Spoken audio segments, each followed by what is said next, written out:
This Ghost is 8 years old. He is of an age where we need to watch a little more closely when he's jumping in and out of the back of an SUV crossover like this. And so he's got his own little ramp here that I got from WeatherTech that he's getting used to. And so far, so good. So I don't have to worry about him as much jumping up and down into the back of this thing. Stay. You see that jump in height there might be a little bit too high for my 8-year-old boy here. There. Good dog, buddy. You want treats? There's a good dog, huh? 2022 Toyota Highlander Hybrid, by the way, and in this video we're going to be learning all about it, why you might consider one, why you might not, so let's get started. The Highlander Hybrid is a hot-selling 3-row crossover commonly sought for Toyota's strong brand reputation and high safety scores. It uses a 2.5-liter 4-cylinder hybrid engine enhanced by 2 electric motors to generate 243 horsepower. You get 3,500 pounds of towing capacity and standard all-wheel drive. Pricing as shown here is 53,000 Canadian dollars. Going for the 4-cylinder hybrid instead of the non-hybrid model with the V6 engine means that you'll use about 3.6 liters less fuel for every 100 kilometers you drive. A 3.6-liter fuel savings every 100 clicks. The fuel savings are even more compelling if you do a lot of city driving or commuting in stop-and-go traffic where the hybrid engine is its most fuel efficient. So this spacious 3-row saves gas every time you drive, and even more if you're doing a lot of stop-and-go driving. The hybrid battery pack lives under the rear seat where it doesn't take up any passenger or cargo space. That means rear seats are generously roomy for adults, easy to board and exit, offer adequate headroom, and can easily be tilted and slid back and forth, or out of the way, for third-row seating access. I don't recommend these rear seats for adults, though smaller occupants will be just fine. With the third row folded flat, you've got 4 spacious captain's chairs and a big cargo hold. The highway drive feels softly sturdy. The ride soaks up most dips and bumps, even at a good speed without much trauma, and the Highlander Hybrid felt strong and solid beneath me. It's a comfortable and easygoing drive for highway touring, and if you're commonly finding the SUVs you drive feel too sporty or harsh on the road, I think you'll like this setup. Steering and handling are best suited to a laid-back and leisurely driving style. The shocks are soft, the steering is fairly numb, and there's little here in the way of entertainment or feedback. So if you're looking for your next SUV to excite you with its drive, this isn't the machine for you. But if you're primarily after a laid-back and relaxing drive from a roomy 3-row that's easy on fuel, you'll find this just right. All said, here's a comfortable highway ride, though very laid back at the controls and possibly a little louder than some will like. So on your test drive, head out here on the open highway, turn the stereo off, set a good cruising speed, and then just listen to the noise coming in around you. 2 questions that you want answers to here. 1, do you have to raise your voice for a conversation with a nearby passenger? And 2, is it genuinely quiet enough for you to relax and unwind and socialize on the open road if that's what you're looking to do? Now, I don't think the noise levels in here are a deal breaker, but I do think that you've got some quieter riding options for the dollar, and so doing this little test on your test drive can help you to make a better purchase decision. All right, so noise levels, let me give you a demonstration of what you would hear in here, accelerating up to highway speed from a stop. So we're just gonna pull it onto the highway, give this kind of light to moderate throttle, let you listen to the sound coming in from under the hood.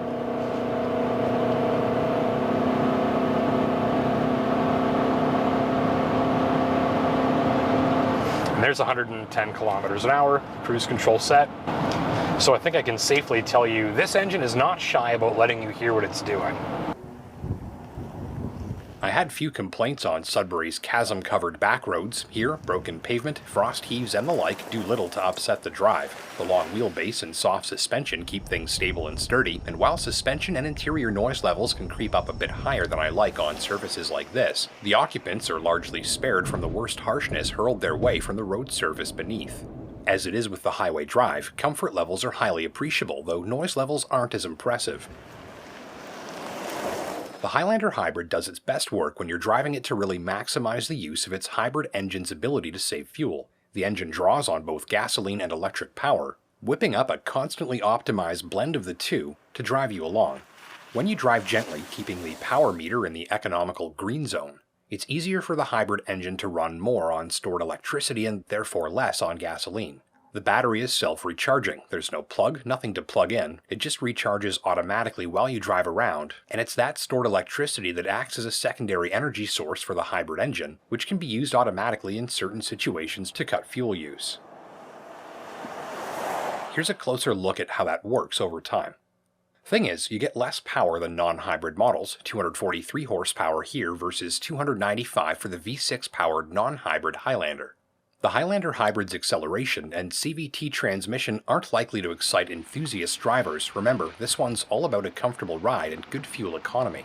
There's even an eco drive mode which makes changes to the transmission, throttle, engine, and other systems to make it easier to achieve the lowest possible fuel consumption. On the plus side, this hybrid powertrain moves the Highlander Hybrid along with adequate power for most situations, while using a very reasonable amount of fuel.